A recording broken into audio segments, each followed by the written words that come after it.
दोस्तों आज हम देखेंगे 2025 में घटे कुछ बहुत बड़े इवेंट्स जिसने कभी रुलाया, कभी हंसाया और कभी किया शॉक। तो जल्दी से वीडियो को लाइक करके चैनल को सब्सक्राइब कर लीजिए ताकि फिर हम आगे बढ़ सके 2025 के रिकैप की तरफ। Let's go. सो दोस्तों हम आ गए हैं इन शॉर्ट्स के इस आर्टिकल पे। हालांकि ये कोई पेड प्रमोशन वीडियो नहीं है as you know. So let's start. So first incident हमें जो देखने को मिला वो हमें जनवरी में ही देखने को मिल गया 2025 में। जहाँ पे हुआ ये कि लॉस एंजलिस के अंदर की दो छोटे छोटे टाउन्स बोल दीजिए उनको, पैलिसेड्स एंड ईटॉन। तो यहाँ पे क्या हुआ, जंगलों में आग लग गई थी, जिससे क्या हुआ कि वो आग इतनी ज़्यादा बढ़ गई थी कि 5,000 से ज़्यादा स्ट्रक्चर्स, फिर चाहे वो बिल्डिंग्स हो, होम्स हो या अदर अपार्टमेंट्स वगैरह हो, तो ये सब डिस्ट्रॉय हो गए थे। इसके साथ ही कई सारे लोगों को अपनी जान गंवानी पड़ी थी एंड बहुत सारे लोगों को इसने इम्पैक्ट किया था। बहुत सारे लोगों को वो जगह छोड़ के दूसरी जगह पे, अपना घर छोड़ के दूसरी जगह पे विस्थापन करना पड़ गया था। तो साल के स्टार्टिंग में यानी अराउंड 7 जनवरी टू 31 जनवरी ये वाइल्ड फायर चली थी। उसके बाद इवेंट नंबर 2 में हम बात करेंगे महाकुंभ मेला की, जो कि 144 वर्षों के बाद आता है। यानी कुंभ मेला 12 वर्षों के बाद आता है। ऐसे 12 कुंभ मेला होने के बाद एक महाकुंभ लगता है, जो कि 13 जनवरी से 26 फरवरी तक प्रयागराज में लगा हुआ था, जिसमें लगभग 66 करोड़ श्रद्धालुओं ने पवित्र नदियों में डुबकी लगाई थी। और इसके साथ ही ये चीज़ें ऑब्जर्व करी थी। मैं भी गया था, बहुत मज़ा आया था। आप गए थे क्या? कमेंट करके बताइए। तो थर्ड बिग इवेंट है वो है ग्लोबल ट्रेड वॉर। तो आप सुन ही रहे होंगे कि ट्रंप और टैरिफ भाई हल्ला मचा हुआ है। तो ट्रंप के टैरिफ जो कि लगे स्टील, एल्युमिनियम, कॉपर और अदर इम्पोर्ट्स पे, तो इससे क्या है, ग्लोबल ट्रेड टेंशंस बढ़ गई थी। आपने ऑब्जर्व किया होगा। और रिटेलिटरी मूव सभी देखने को मिले, लाइक जैसे चाइना ने क्या किया कि यूएस अगर हम पे टैरिफ लगा रहा है तो हम भी वापस लगाएंगे उस पर, जो मेरे यहाँ पे इम्पोर्ट हो रहे हैं यूएस के प्रोडक्ट्स।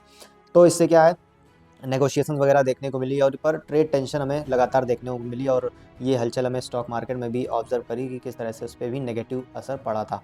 तो ये बिग इवेंट नंबर 4 आपको बिल्कुल ही खुश करके जाएगा। जी हाँ, बिल्कुल इस तरह से। तो इसमें हुआ ये था कि astronaut Sunita William and berry Fillmore अर्थ पे सेफली लैंड कर गए थे आईएसएस पे 286 दिन टू 86 डेज स्पेंड करने के बाद। तो पूरी दुनिया में ही इसका शोर था और इंडिया में भी, क्योंकि सुनीता विलियम्स का ओरिजिन जो है वो इंडिया से ही है। इस वजह से हम लोग भी बहुत ज़्यादा खुश थे इस न्यूज़ को लेकर के। 18 मार्च को वो लैंड करी थी। तो इसी के साथ हम फिफ्थ बिग इवेंट ऑफ 2025 पे मूव करते हैं। अब मैग्नीट्यूड 7.7 अर्थक्वेक हिट म्यांमार। तो 28 मार्च को एक बहुत बड़ी ट्रेजेडी म्यांमार में देखने को मिली, जब 7.7 मैग्नीट्यूड का अर्थक्वेक हिट हुआ, जिसकी वजह से लगभग 3600 लोगों ने अपनी जान गंवा दी। 5000 के आसपास लोग इंजर हुए थे। और इससे क्या हुआ, बहुत सारे डिस्ट्रक्शन हो गया वहाँ पे। एयरपोर्ट्स, इंफ्रास्ट्रक्चर सब वहाँ का कोलैप्स कर गया था। तो ये बहुत बड़ा इवेंट था, क्योंकि बहुत बड़ी संख्या में लोगों ने अपनी जान गंवाई थी और हज़ारों लोग इम्पैक्ट हुए थे इससे। उसके बाद बिग इवेंट नंबर 6 पे बढ़ने से पहले, अगर आपने अभी तक वीडियो को लाइक नहीं किया तो प्लीज़ लाइक कर दीजिए एंड अपने दोस्तों के साथ शेयर जरूर कर देना। इन्फॉर्मेशन शेयर करो यार, अच्छी चीज़ें शेयर करो। दोस्तों इवेंट नंबर 6 जो है ये कोई हिंदुस्तानी कभी भूल नहीं पाएगा, क्योंकि 22 अप्रैल को जो टेररिस्ट ने जो कायराना हरकत करी थी पहलगाम के अंदर, घूमने आए मासूम टूरिस्ट को उनका धर्म पूछ के उन पे गोली चला दी थी कि तू हिंदू है, तू गोली खा। पर उसके बाद हमने भी जो बदला लिया ना भाई, कमर तोड़ के रख दिया। ऑपरेशन सिंदूर करके हमने पूरा टेरर इंफ्रा उनका बर्बाद कर दिया, आतंकवादियों की धज्जियाँ उड़ा दी थी हमने भी। तो ये 22 अप्रैल के अराउंड ये इवेंट हुआ था, बिग इवेंट था। चलिए मूव करते हैं नेक्स्ट इवेंट पे, जो कि है इवेंट नंबर 7 है, जो है अ न्यू पोप। क्योंकि हमने देखा था कि पोप फ्रांसिस की डेथ हुई थी, कब हुई थी ये देखना पड़ेगा मुझे, 21 अप्रैल 2025 को। तो उसके बाद क्या है कि उसके बाद एक नए पोप का अनाउंसमेंट हुआ था। कार्डिनल रॉबर्ट प्रीवोस्ट 8 मई को इलेक्ट हो गए थे as the first US born pontiff and will be known as Pope Leo 14। तो ये 69 ईयर ओल्ड के थे, जो कि शिकागो यूएसए से थे। और इन्होंने पोप के रोल में वो आ गए थे, 267 पोप बने। और ये फर्स्ट अमेरिकन थे जिनको पोप का रोल मिला था। तो ये काफ़ी बड़ा इवेंट था। तो इवेंट नंबर 8 जो है एयर इंडिया प्लेन क्रैश, ये भी काफ़ी दुखदाई घटना थी जो 12 जून को हुई थी। इसमें क्या हुआ था कि एयर इंडिया का प्लेन टेक ऑफ के जस्ट 32 सेकंड के बाद ही वो क्रैश कर गया था, जिससे क्या हुआ था, 241 लोगों ने अपनी जान गंवाई थी। और 19 लोग जो उस हॉस्टल में थे, वहाँ पे उस ग्राउंड पे उन लोगों ने 19 लोगों ने जान गंवाई थी और केवल एक बंदा सर्वाइव किया था। समझ लीजिए कितना लकी रहा होगा वो। सो दोस्तों इवेंट नंबर 9 में हम लोग बात करेंगे on going Gaza conflict and Israel Iran clashes की। सो इसराइल हमास कॉन्फ्लिक्ट लगातार चलता रहा और इससे क्या है, इसराइल ने गाज़ा के ऊपर काफ़ी ज़्यादा बमबारी जारी रखी। इससे क्या हुआ कि गाज़ा के अंदर कई सारे एरियाज़ में भुखमरी फैल गई थी और यूएन ने इसको वार्निंग डिक्लेयर करी थी, जिसमें उसने बताया था कि कैसे वहाँ पे ह्यूमैनिटेरियन क्राइसिस जो है और ज़्यादा बिगड़ता चला जा रहा है। उसके बाद इवेंट नंबर 10 जो है वो काफ़ी दिलचस्प है, शॉक करेगी आपको। ये जो इवेंट था, new telescope capture the Cosmos in detail. तो वेरा सी रूबिन जो ऑब्जर्वेटरी थी, उन्होंने फर्स्ट पब्लिक इमेजेस शेयर करी थी। किसकी? एक ऐसी इमेजेस जहाँ पे मिलियंस ऑफ गैलेक्सीज विजिबल थी, स्टार्स विजिबल थे एंड एस्टेरॉइड्स वगैरह विजिबल थे, वो भी बहुत अच्छी डिटेल में। ये इमेज आप यहाँ पे देख सकते हैं। और ये कब हुआ? ये 23 जून को इन्होंने ये शेयर करी थी फ़ोटो। उसके बाद हम आ जाते हैं दोस्तों इवेंट नंबर 11 पे। काउंटिंग आप थोड़ा ध्यान रख लेना, ऊपर नीचे हो सकती है। तो यहाँ पे क्या हुआ था कि यूएस ने लॉन्च करी थी स्ट्राइक्स ऑन वेनेजुएला। सो यहाँ पे यूएस ने लॉन्च करी थी मिलिट्री स्ट्राइक्स किस पे? स्मॉल बोट्स पे नियर वेनेजुएलन वाटर्स, यानी वेनेजुएला के जो कोस्टल एरियाज़ के आसपास वहाँ पे जो बोट्स थी उन पे स्ट्राइक्स करी थी। अब क्यों करी थी? क्योंकि ट्रंप एडमिनिस्ट्रेशन ये क्लेम कर रहा था कि वो जो टारगेट्स थे, वो जो बोट्स थी वो क्या ट्रांसपोर्ट कर रही थी? नार्को टेररिस्ट थे जो कि ड्रग्स को ट्रांसपोर्ट कर रहे थे। तो इस वजह से यूएस ने फर्स्ट सीरीज़ में ये डेडली स्ट्राइक्स करी थी।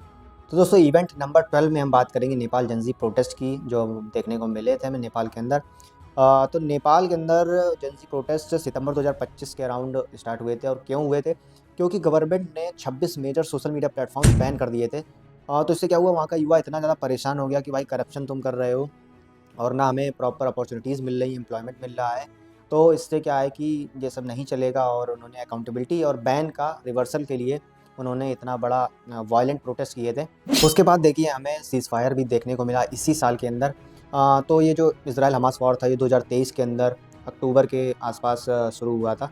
तो इससे क्या हुआ कि बहुत ज़्यादा भारी तबाही हमें देखने को मिली। गाज़ा के अंदर भी बहुत सारी कैजुअल्टीज़, इज़राइल में भी प्रॉब्लम्स देखने को मिली।